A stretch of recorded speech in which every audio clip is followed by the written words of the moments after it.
কেন্দ্ৰীয় গৃহমন্ত্ৰী অমিত শ্বাহৰ পদত্যাগৰ দাবীৰে গুৰেশ্বৰত প্ৰতিবাদী সভা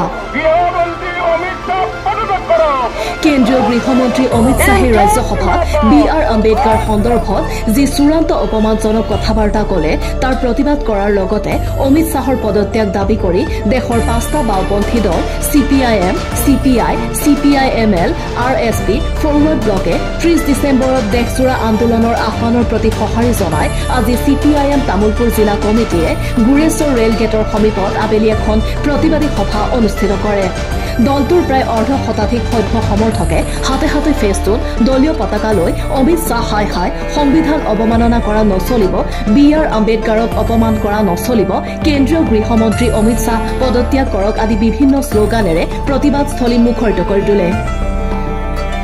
প্ৰতিবাদী সভাত CPIM তামুলপুৰ জিলা কমিটিৰ সম্পাদক বাপু বড়ো আৰু ৰাজ্যিক কমিটিৰ সদস্য প্ৰবীণ দাসে সংবিধান প্ৰণেতা বি.আৰ. আম্বেদকাৰক চূড়ান্ত অপমান কৰা কাৰ্যত তীব্ৰ বিষোদগাৰ প্ৰকাশ কৰে আৰু দুয়োগৰাকী বক্তাই অনতিপলমে কেন্দ্ৰীয় গৃহমন্ত্ৰীগৰাকীৰ পদত্যাগৰ দাবী তোলে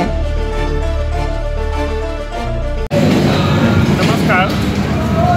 আজি সমগ্ৰ ভাৰতবৰ্ষতে ভাৰতৰ 5টা বাওঁ দলবিলাকে ইতিমধ্যে আহ্বান দিয়া যিটো প্ৰতিবাদী সভা এই সভাৰ অংশ হিচাপে আমি তামুলপুৰ জিলা কমিটিটো আমি এই প্ৰতিবাদী সভা অনুষ্ঠিত কৰিছোঁ বিশেষকৈ আমাৰ ভাৰতীয়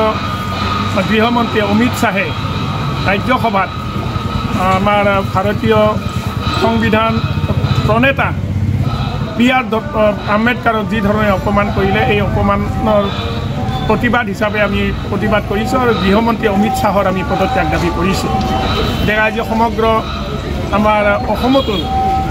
এই প্ৰতিবাদী সভা অনুষ্ঠিত হৈছে গতিকে পৰৱৰ্তী সময়তো আমি ইয়াৰ তীব্ৰ আন্দোলন কৰাৰ আমি প্ৰস্তুত আছোঁ desk report news express Assam